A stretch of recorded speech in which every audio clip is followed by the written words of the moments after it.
Noong 1968, ninakaw ang perang nagkakahalagang 300 million yen katumbas ng humigit kumulang $20 million sa kasalukuyan. Hindi nahuli ang salarin o mga salarin sa naturang pagnanakaw at nananatili pa rin itong isa sa pinakasikat na hindi nalutas na kaso ng Japan. Nangyari ang insidenteng ito sa Fuju City na matatagpuan sa labas ng Tokyo.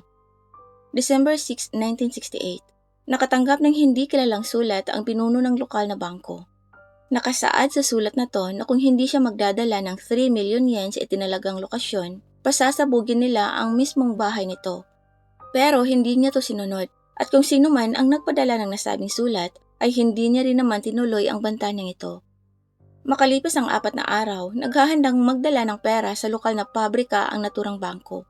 Noong dekada 60, cash ang ipinapasahod sa mga tauhan at ang pabrika na to ay may ilang libong empleyado. Kaya't nangangailangan ito ng kabuuang 300 million yen para mapasahod ang lahat ng kanilang mga manggagawa. 4 na tauhan ng bangko ang naglagay ng pera sa loob ng malalaking maleta. Isinakay ang mga to sa isang sasakyan at nagmaneho papuntang pabrika na ilang kilometro lang ang layo. Isang pulis na nakamotorsiklo naman ang biglang nagpapara sa naturang sasakyan. Lumapit ang naturang pulis sa driver at sinabing may umatake umano sa bahay ng kanilang head at pinaghihinalaang ang kotseng gamit nila ngayon ay nilagyan din ng pampasabog at idinagdag na hanapin nila at baka nasa loob lang ng sasakyan. Habang nagkakandarapang maghanap ang mga tauhan ng bangko sa loob ng sasakyan, tiningnan naman ng pulis ang ilalim nito. Ilang sandali pa sinabi ng naturang pulis na may nakita siyang pampasabog na nakakabit sa ilalim ng kotse at agad na sinabihan ang mga tauhan ng bangkong magmadaling lumabas. Nang makita ng 4 ang usok na nagmumula sa ilalim ng sasakyan, agad silang tumalon at lumistansya dito. Agad din namang pumasok ang pulis sa loob ng kotse at mabilis na nagmaneho paalis. Nung una, inakala ng 4 na minaneho ng pulis ang sasakyan palayo para walang masaktan sa pagsabog. Sinabi ng isa sa kanila na nung una, na humanga siya sa katapangang ipinakita ng batang pulis. Gayunpaman, agad din nilang napagtantong hindi pala galing sa kotse ang nakita nilang usok, kundi galing sa isang flare na inilagay sa lupa kung saan huminto ang kanilang sasakyan.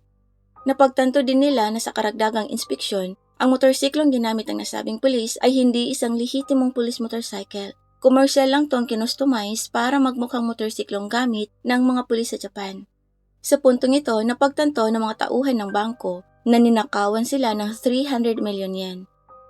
Alas 9:30 ng umaga, ipinaalam sa pulisya ang nangyari. Dahil sa laki ng perang nanakaw, sineryoso ng mga pulis ang kaso. Nasa 10,000 mga pulis ang pinakilo sa buong Tokyo at mga kalapit na prefecture. 9:45 a.m., may harang na sa lahat ng pangunahing kalsada sa lugar ng Tokyo. Pinapara at ini-inspeksyon ang lahat ng itim na sidang dadaan. Gayunpaman, pagsapit ng 10:20 a.m., natagpuan malapit sa sementeryo ang itim na sidang ginamit ng mga taga-bangko, mga 600 meters mula sa orihinal na pinangyarihan. May mga sariwang bakas ng gulong at mga paa sa paligid ng naturang sasakyan. Nagpapahiwatig na maaaring sa lugar na to, nagpalit ang salarin o mga salarin ng sasakyan. Kaya't binago ang utos sa mga kapulisan.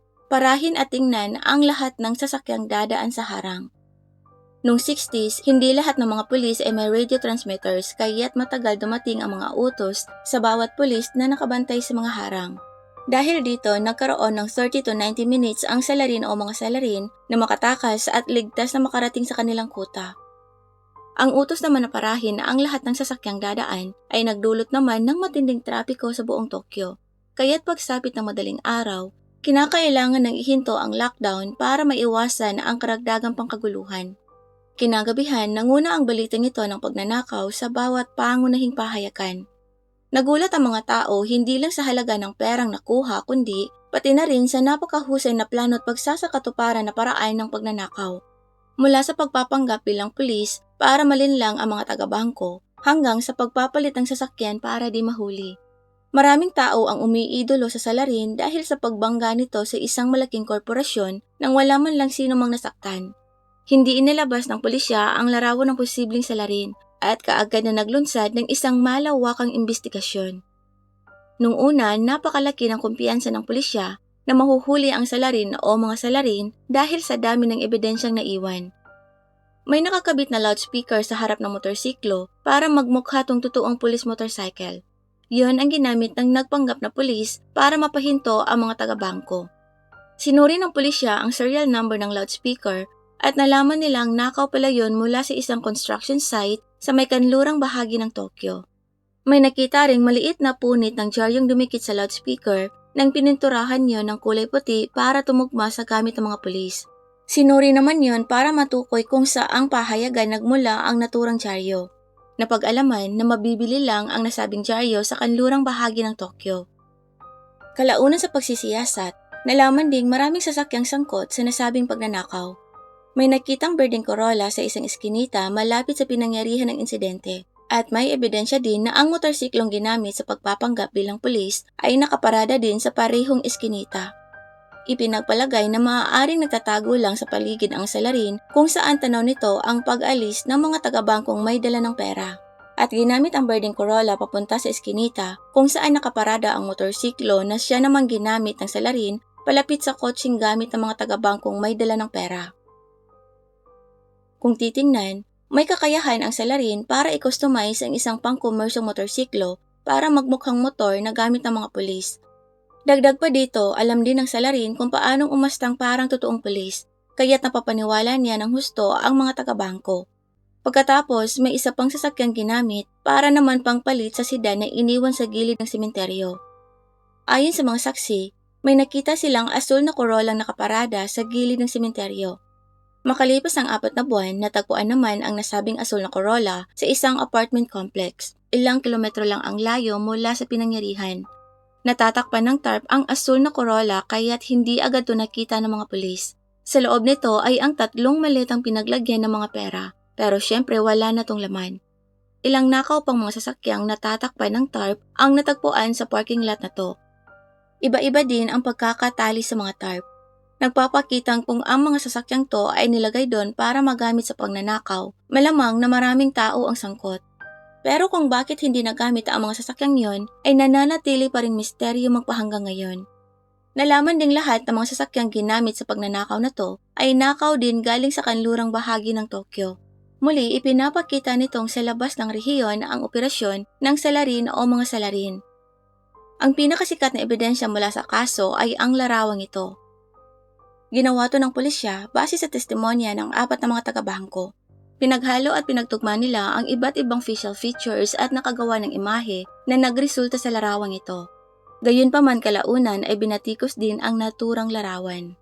Dahil kadalasan umano sa mga saksi ay hindi talaga masyadong natatandaan ang mukha ng salarin.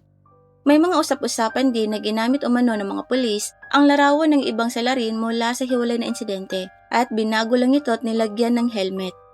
Kasama ng iba pang mga testimonya at ebidensya, ang pangkalahatang profile ng pangunahing salarin ay ang mga sumusunod. Lalaki, edad nasa 18 o 19 hanggang mid-20s, nasa 5'4 o 5'5 ang tangkad.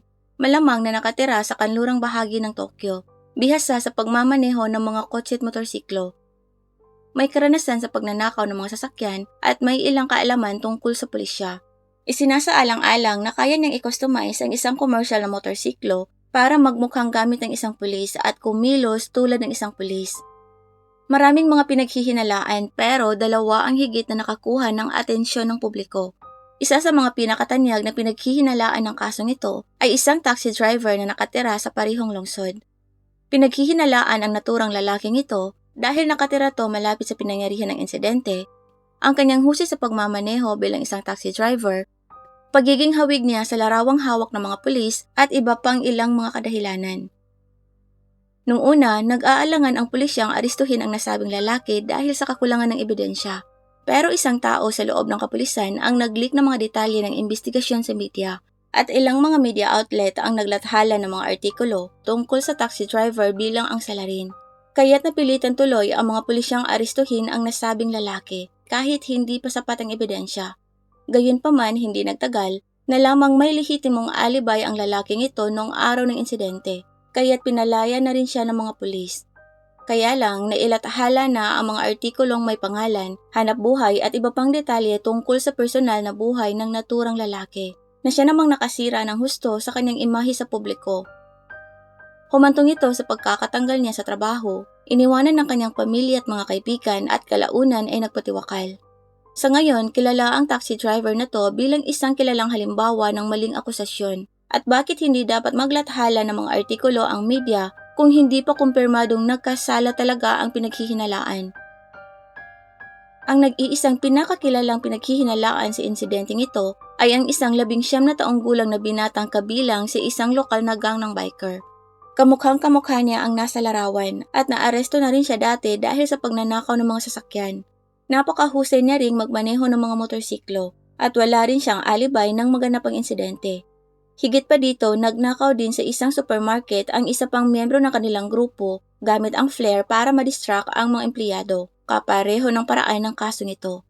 Nalaman din na gustong pagnakawan ng kanilang grupo ang kotseng may dala ng perang pangsahod sa mga manggagawa sa isa sa mga pabrika sa lugar.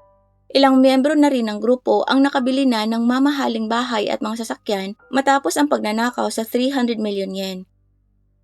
Dagdag pa rito, kapitan ng pulisya ang tatay ng naturang binata. Palaging sakay ng motorsiklo ang tatay nitong pulis habang naka-duty. Ipinagpalagay na maaaring ito ang dahilan kung bakit alam na alam niya kung ano talaga ang hitsura ng isang pulis motorcycle at kung anong uri ng uniforme ang isusuot para magpanggap bilang pulis. Sa pagsasaalang-alang ng lahat ng mga bagay na to, malinaw kung bakit siya ang ginawang pangunahing pinaghihinalaan. Gayunpaman, habang naghahanda na ang mga pulis para arestuhin ang binata, nakatanggap naman sila ng balitang nagpatiwakal na ang binata sa bahay nila sa pamamagitan ng pag-inom ng cyanide. Lubhang kakaiba din ang mga detalye ng pagpapatiwakal ng nasabing binata. Sa kanyang silid, 2 tasa ang natagpuan sa kanyang mesa, pero 1 tasa lang ang may bakas ng cyanide.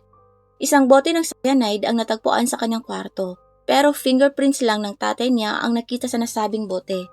Higit sa lahat, wala naman siyang dahilan para magpatiwakal kung hindi naman talaga siya sangkot sa insidente.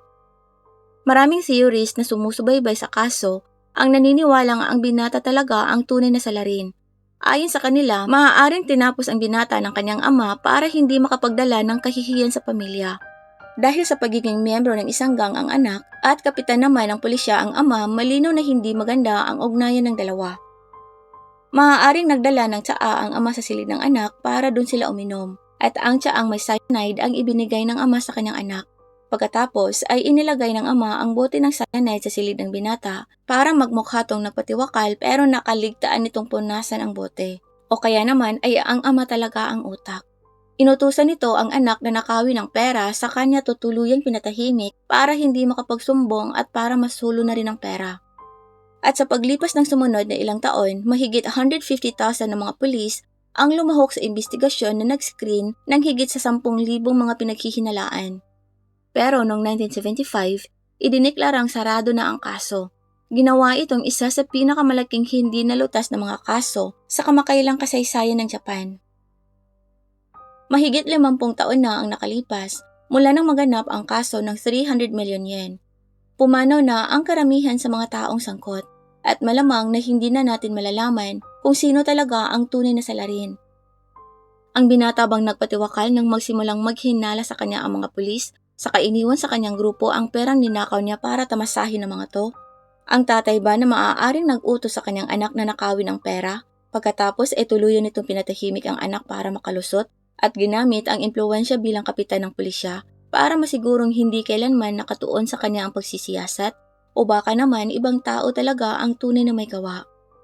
Kung ang salarin ay nasa early 20s nung panahon ng pagnanakaw, ibig sabihin nasa 70s na siya ngayon. Namuhay ng marangyang gamit ang perang ninakaw niya sa nakalipas na kalahating siklo.